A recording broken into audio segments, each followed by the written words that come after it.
Over the weekend, a video of the Deputy Speaker of the House of Representatives, Idris Wase, shutting down a petition from Nigerians in the diaspora circulated on social media. The Speaker was presented with a motion from a lawmaker representing Benue State, Mark Giblia, who claimed to be speaking on behalf of a group called Tiv America on issues of insecurity in Benue, Nasarawa, and Taraba states.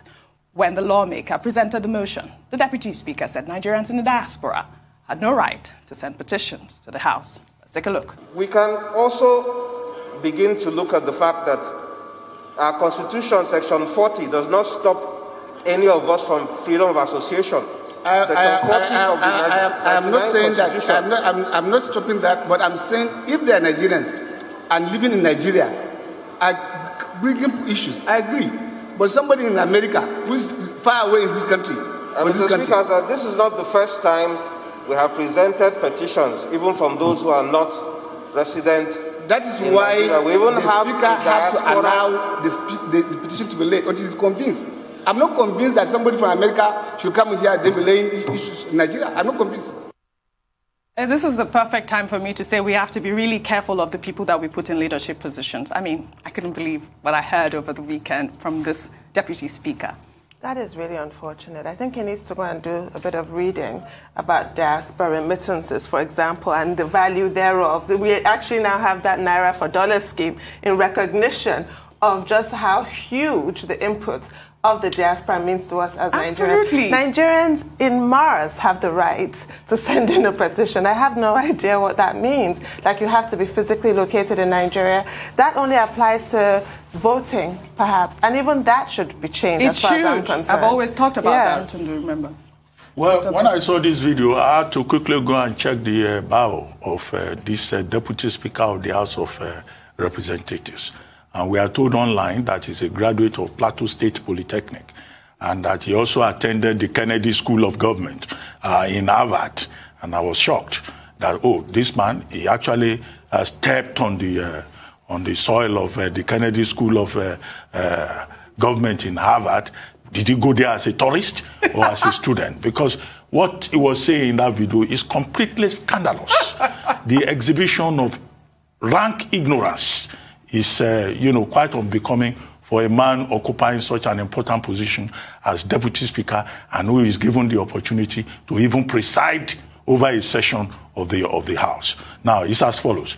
He was raising questions about dual nationality. He was asking questions about, oh, those Nigerians in America, some of them they even have dual nationality. Okay, if you have dual nationality, does it mean you cannot express an opinion about your country? Second, he said that those people are in the U.S., they have no right to talk about what is going on in Nigeria. In the age of technology, in the age of information, these are people who have relatives here in Nigeria. Because you live abroad, does that stop you from being a member of the Nigerian community? Now, he went further, that he was standing down the petition. He didn't even want to listen to it. I think the people I blame are the other members of the House who sat down and did not intervene, who were completely complicit. Because Honorable Gwila did not, from that video, get the necessary support. Look at the other people. They were even more or less distracted.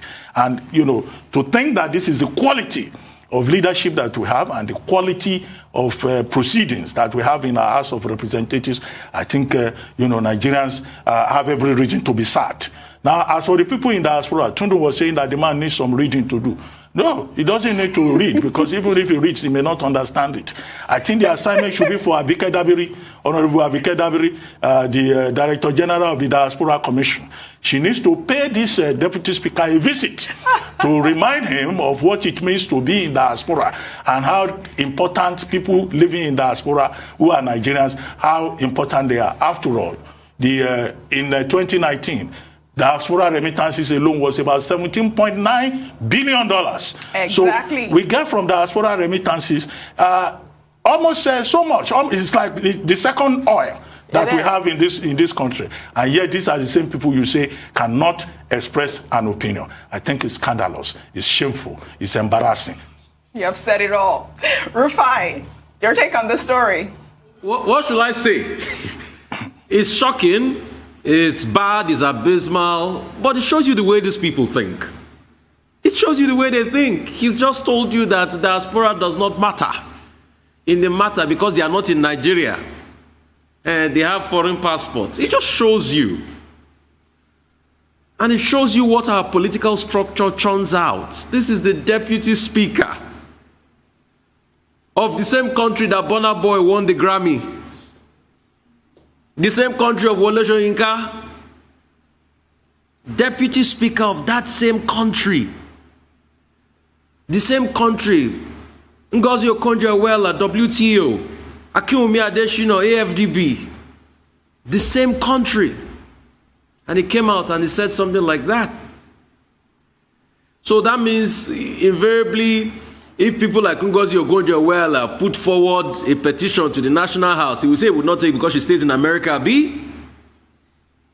This is to show you how these people are. And you see, Dwight Eisenhower, the former president of America, has said it all.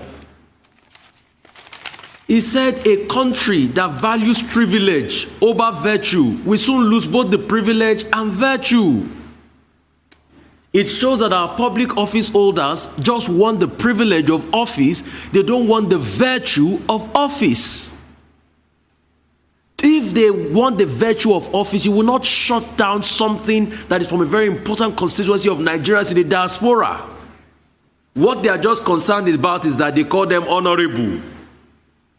And you dishonorably shut down something that comes from the diaspora community that puts in billions into your economy every year.